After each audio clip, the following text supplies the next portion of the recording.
This week I pulled out some fantastic fragrances as well as a few new ones, so stay tuned.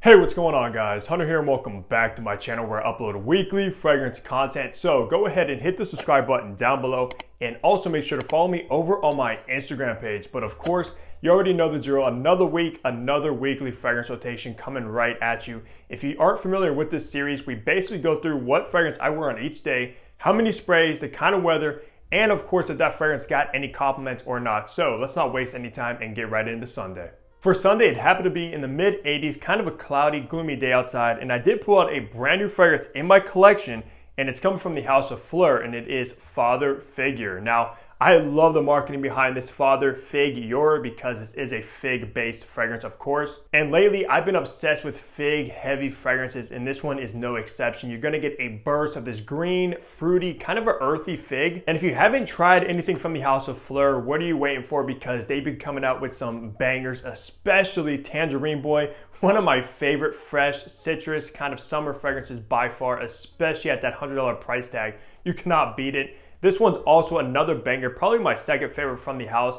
I did wish it would perform a little bit better. It is very kind of like subtle and soft smelling. However, on that day, I did do 5 sprays of Father Figure. Got no compliments, but yeah, this is a great fragrance and I will probably review it very, very soon. Heading into Monday, it was also in the mid 80s, but it was a very bright, sunny day outside, and I happened to pull out my new baby in my collection, and it's the one and only Bvlgari Tygar, guys. Very simplistic, freshie, but what more do you need than ginger, grapefruit, and the ambroxan base? Oh my goodness, I am obsessed with this fragrance. It's basically my new signature scent, guys. You would know that because I have been talking a lot about it in my vlogs. Recently posted a short about it as well, and gonna review this baby very, very soon. Absolutely love it. And on that day, I actually went heavy on the trigger with Tygar, 10 sprays, guys. And man, this stuff performs very, very well. I did see some of you guys saying it's not really that good a performer. I have to say otherwise. It definitely is, I would say about average. It's not like a nuclear fragrance, but it's not a bad performer by any means.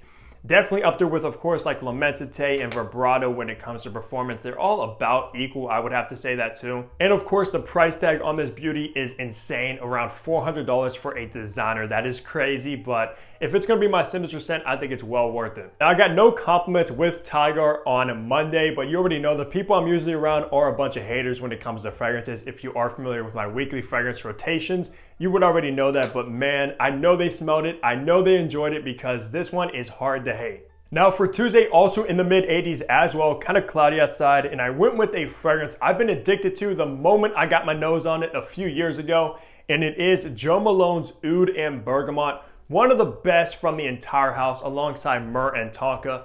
I am obsessed with this fragrance. Like I said, you are gonna get that citrusy, kind of like bitey, tart bergamot along with a soft, slightly smoky oud in the dry down of it. And it's very versatile, very unique kind of creation when it comes to oud-based fragrances. You can wear this one in the high heat. You can also wear it in like the cold winter as well, which is very nice. The performance isn't necessarily the best, but it is a little bit better than your average Jo Malone's, obviously being in the intense concentration form. I believe these are eau de parfums, but I'm not 100% sure on that.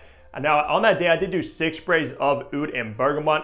I smelled it throughout the majority of the day. Maybe towards around like the evening time, I couldn't really detect it anymore, but that's all I basically need when it comes to this. No compliments on that day either, but yeah. This one always puts a smile on my face and will always have a bottle in my collection. Wednesday was in the low 90s, but it was actually a very hot, nice sunny day outside, and I wanted to pull out something a little bit aquatic.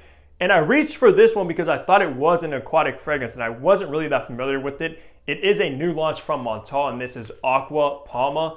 Of course, looking at that bottle, aqua, and you have palm trees, but actually this is not an aquatic fragrance at all, guys. It's a citrus, kind of fruity fragrance, which I wasn't really expecting, if I'm being honest with you. It has like this peach note in here, kind of a creamy, powdery dry down from like tonka bean and vanilla, and a spicy cardamom. Kind of a unique, different take on what I was expecting when you look at this bottle. I'm not honestly the biggest fan of it, I have to admit that. On that day, I did do 6 sprays of Aqua Palma. No compliments, but man, Obviously, when you see menthol, you think of menthol, you know it's gonna be a beast mode fragrance, and this one is no different. This is a strong kind of like spring, fall, summertime targeted fragrance, even though it's not aquatic, but it is beast mode. All right, heading into Thursday, I did pull out a designer, and it's probably my most complimented fragrance in my entire collection, guys, and got a compliment on Thursday as well. And it's coming from Yves Saint Laurent. This is why the Eau de Parfum, which is by far my favorite from all of them. This one never disappoints. It's extremely crowd pleasing. Of course, you get some citrusy. You get this very fruity green apple note as well in here. This is one of my oldest bottles within my entire collection. I think it's around 5 years old.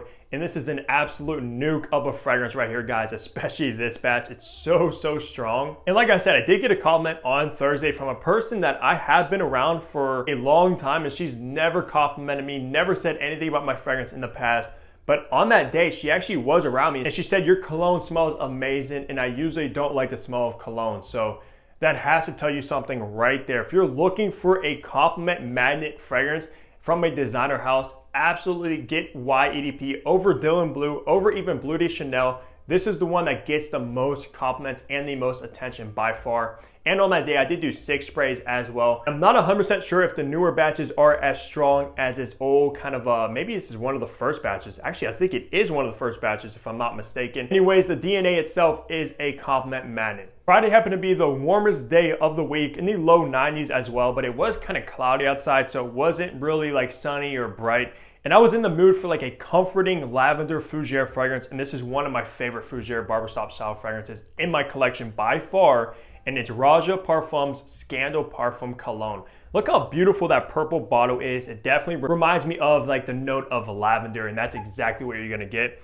A burst of mint in the opening, a very kind of creamy, spicy lavender as well. But the dry down is where the magic happens, in my opinion. A very salty, slightly animalic ambergris that is to die for. Very luxurious, complex fragrance, and that's what you expect from the house of Raja.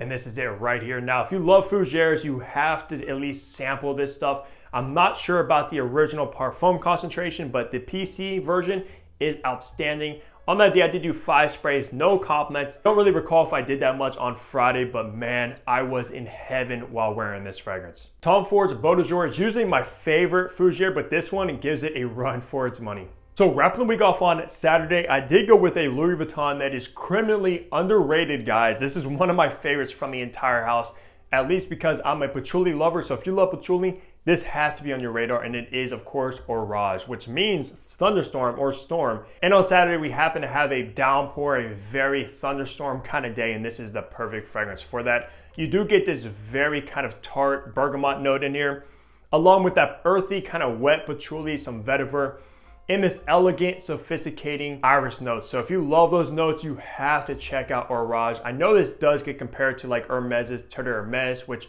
it is very similar. I didn't think at first, but I went to kind of test them side by side a few months ago, and I could definitely see the resemblance. So if you love Terre de Hermès, you will absolutely fall in love with Orage without a doubt. It's a way better version in my opinion, for sure. And also on that day, I did do 5 sprays of Orage. This is one of the better performers from the entire house of Louis Vuitton. Up there with like Imagination and stuff, which is another great performer. But no complaints when it comes to performance. I know a lot of people hate on Louis Vuitton because they say they don't perform good. They're very weak, very subtle. This one though is not the case. This is a strong freshie that's very versatile, can be worn in the fall, winter, spring, and summer without a doubt. But that's what I wore to wrap off the week. It's one of my favorite Louis Vuittons with Orage. So of course, I hope you guys did enjoy this weekly fragrance rotation. As always, let me know the fragrances you guys have worn throughout the week. You guys always come with some bangers. You never disappoint, and always bring out some unique creations that me, myself, have never even heard of. So I love seeing what you guys are wearing. Besides that, leave a like, subscribe below if you haven't already. And of course, I'll see all of you back here in my next upload. Take care, everybody.